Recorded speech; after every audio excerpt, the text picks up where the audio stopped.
Hi everybody and welcome back. This week I've got a little volley secret for you guys, but don't share, okay? Shh. Okay, in all fairness, it's not really a secret. It's just a little technique that most good players use to try to manipulate the ball in a certain way to create an outcome that they desire.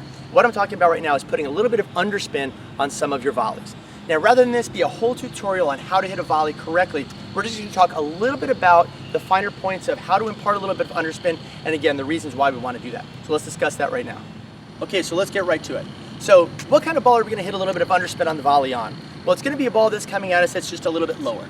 And what we're trying to do with that volley by putting a little bit of underspin on it is to create a ball that stays low, forcing the opponent to hit up a little bit. And then of course, as we're moving forward, that would create a rising ball for us that we can take and play more aggressively. So it's very important to make sure that when we're hitting that low volley though with underspin, that we move through the volley correctly so that we can attain a very good offensive position at the net.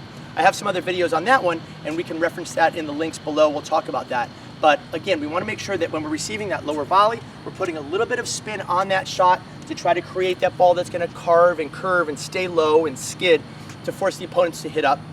We then close forward and play a more aggressive volley.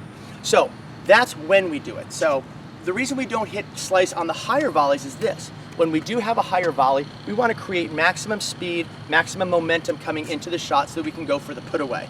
And when we have that ball that's high here, we want to get the ball to move through the court very quickly.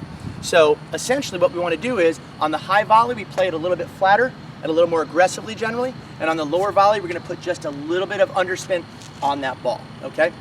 Let's talk a little bit about the technique.